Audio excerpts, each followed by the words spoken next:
everybody. The topic of surrogate motherhood is relevant due to the social phenomenon of infertility, which affects individuals who desire to have children. A perspective on infertility has changed with the development of technological possibilities that enable infertile couples to fulfill the desire to have children. For many of these individuals, assisted reproductive technologies offer a more attractive path to parenthood than adoption. In the case of in vitro fertilization, parents can experience parenthood from the very beginning of the child's life in the mother's womb. While in the case of surrogacy, those commissioning the service can be with the child immediately after birth.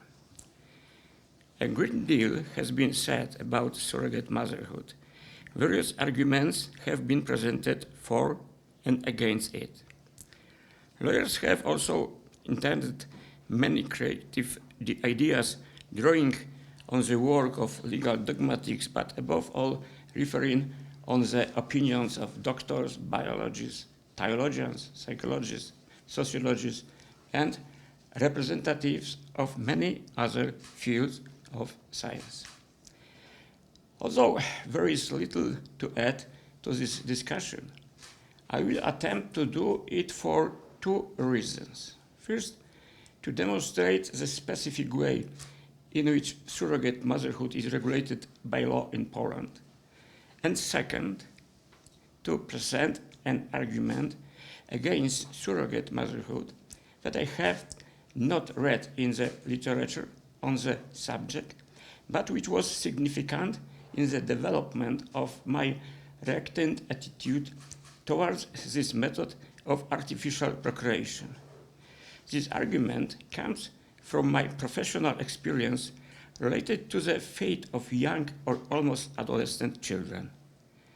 Their predicament presented challenges that forced me to confront problems similar to those at the core of surrogate motherhood, the handing over of a child into others' hands. But let's proceed step by step. The Infertility Treatment Act, passed in 2015, does not mention surrogacy at all. Its enactment was preceded by a public debate on the admissibility of art in general and with regard to specific art methods. At the time, surrogate motherhood was a low-profile issue.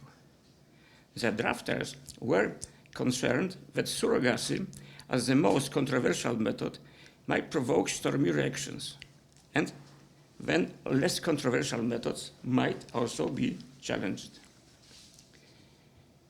They also took into account the 2008 amendment to the Family and Guardianship Code, which introduced a provision relating to surrogacy, but failed to mention the name surrogacy. It reads, "The mother of the child is the woman who gives birth to the child." The primary goal of the amendment was to create a legal basis for including court disputes over who the mother of a newborn child is. Those disputes arose when a surrogate mother refused to fulfill a contract. But according to the agreement, she was supposed to hand over the child she gave birth to the commissioning parents. The cited amendment established who the mother was, thus settling the civil status of the child and resolving any further related court disputes. The 2008 revised version of the Family and Guardianship Code included one more provision that referred to reproductive technologies, although not directly. Namely, a rather abuse regulation concerning marriages was added, which stated that denial of fatherhood is not permissible if the child was conceived through a medical procedure to which the mother's husband consented. Other proposals for changes were dismissed, as it was decided that issues of artificial reproduction, if they were to be regulated, should be addressed in a separate law rather than in the Family and Guardianship Code, which happened in 2015. Before the provision was established that the mother of the child is the woman who gave birth to the child, the prevailing view in Poland was that surrogacy contracts were invalid. It was a dominant view, which implies that it was not the only one. The provisions of civil code on the performance of legal acts, including the conclusion of contracts, declared the existence of freedom of contract.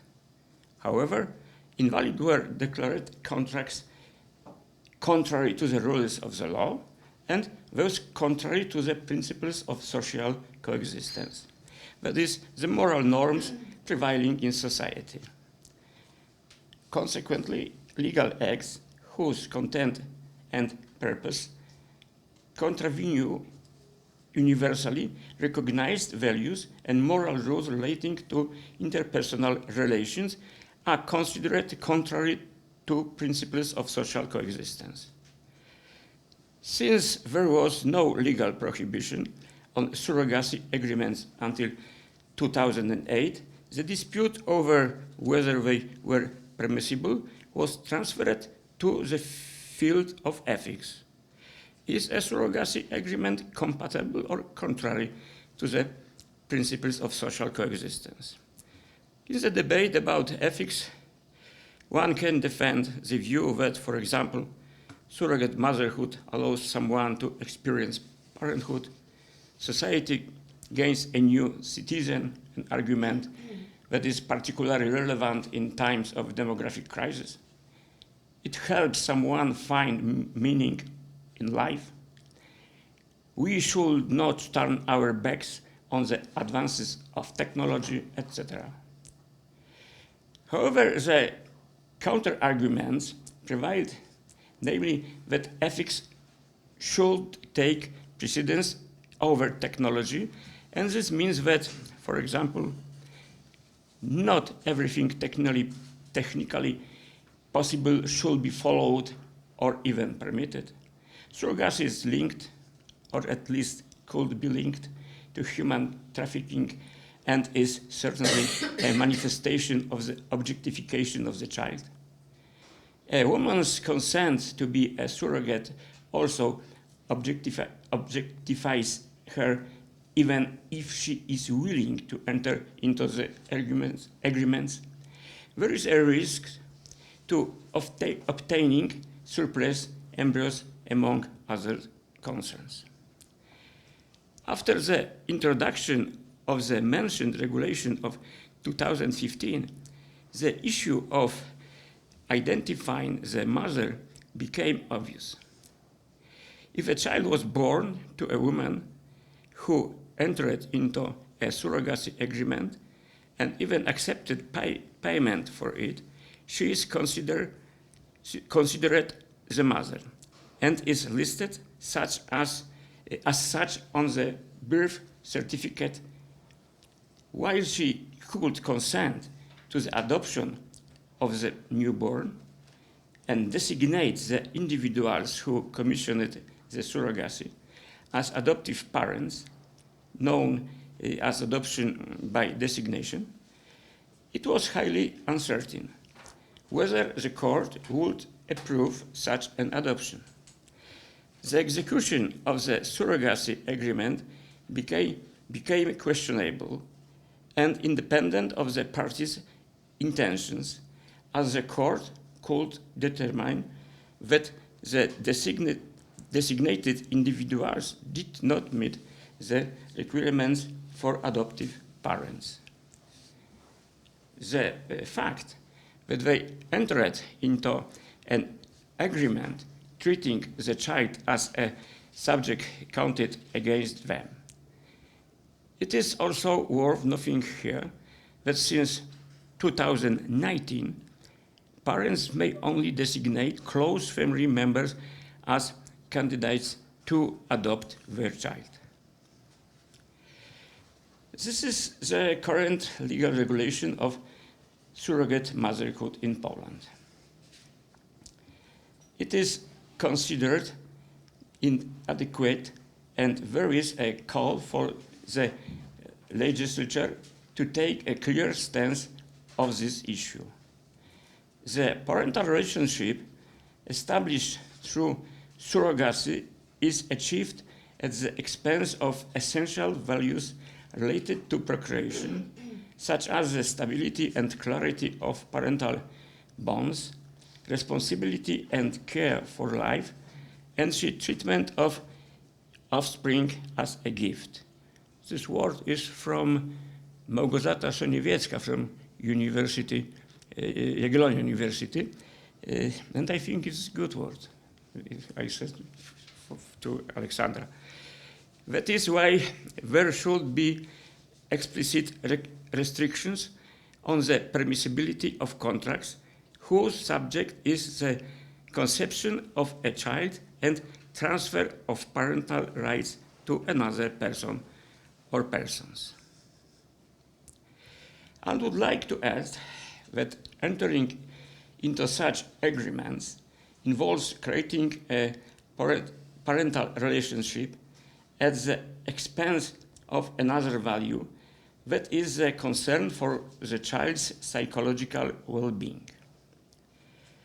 Below, I will highlight a psychological argument that has not been raised in debates or has been barely mentioned, yet it has been and remains significant to me as I have encountered similar ethical issues in my professional career.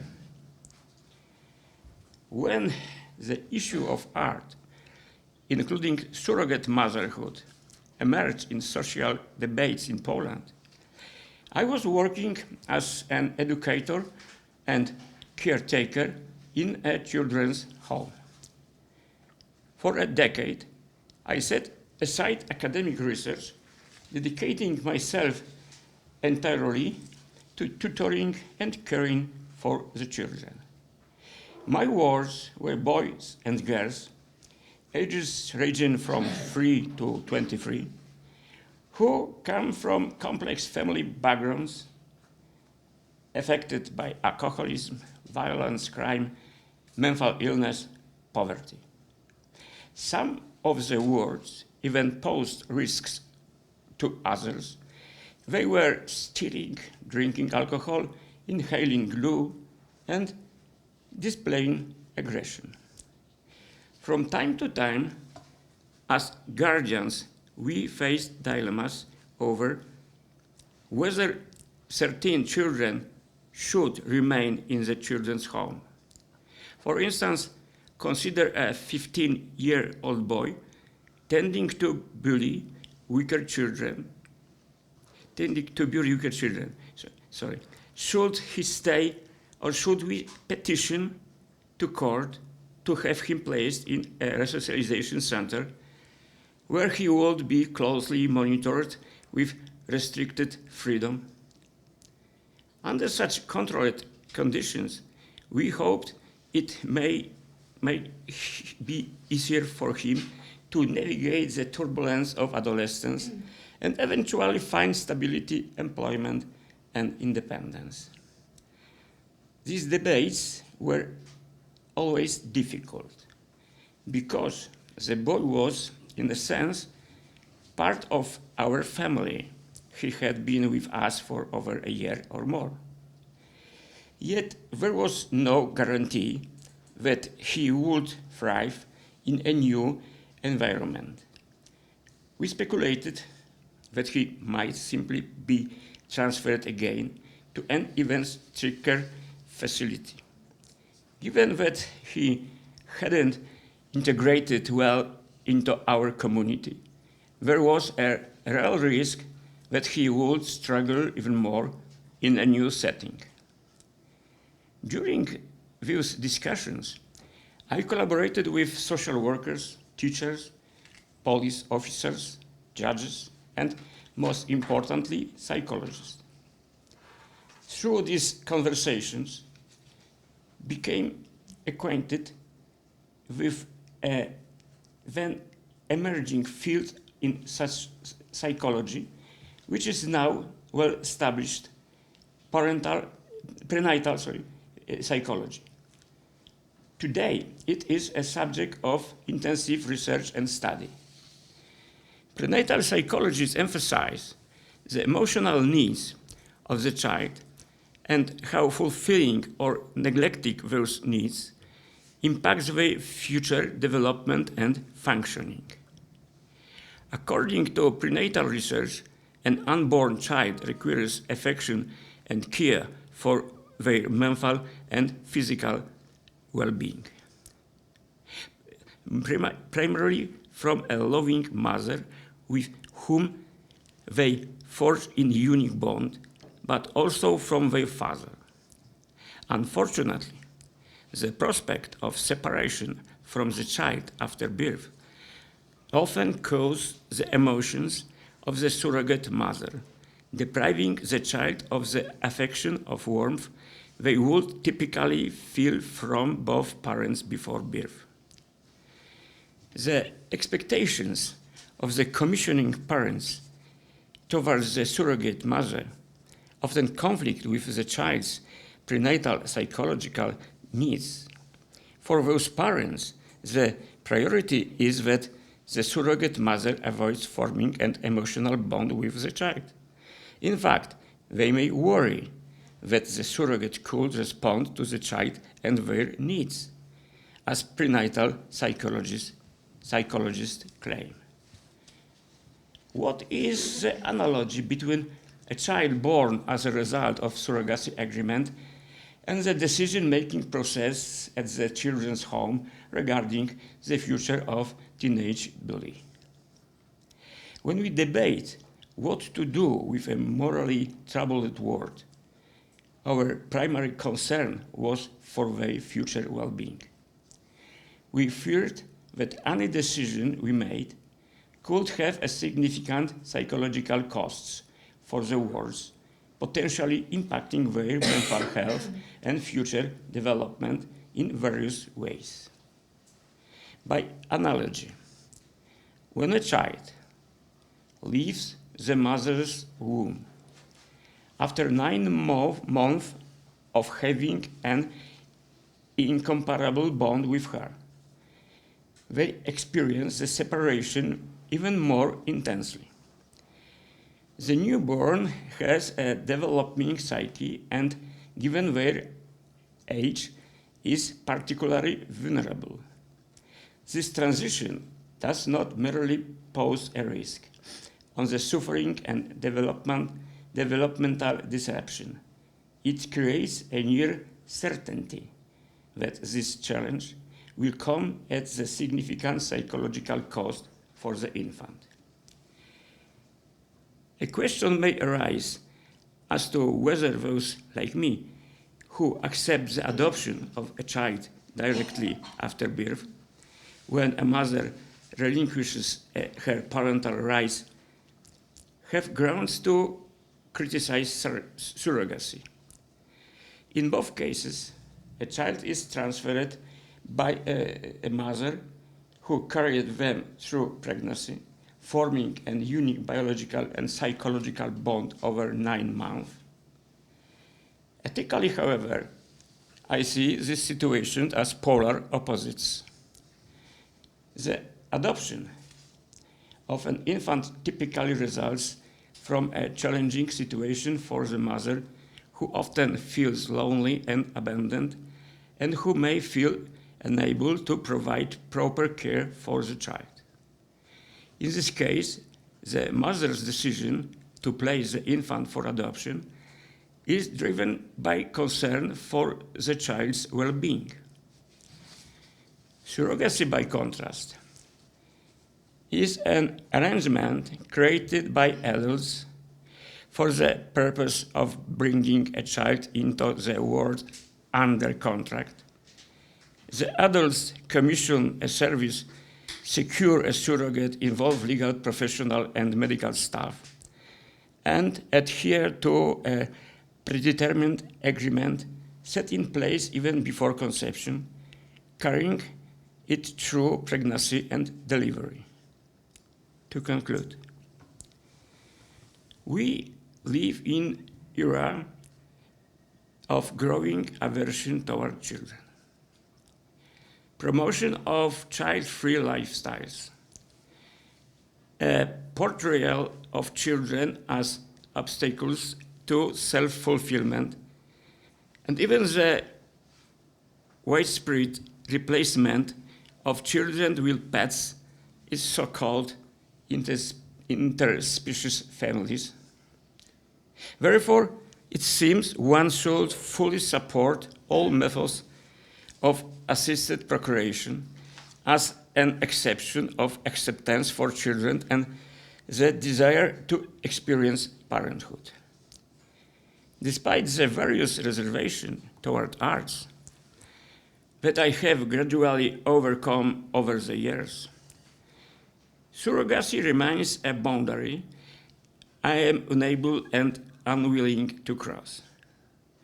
Creating a human being, treating them as the subject of contracts, objectifying both the child and the surrogate, and introducing a host of other risks is, in my view, profoundly unethical. And I don't expect this opinion of mine to change. Thank you very much.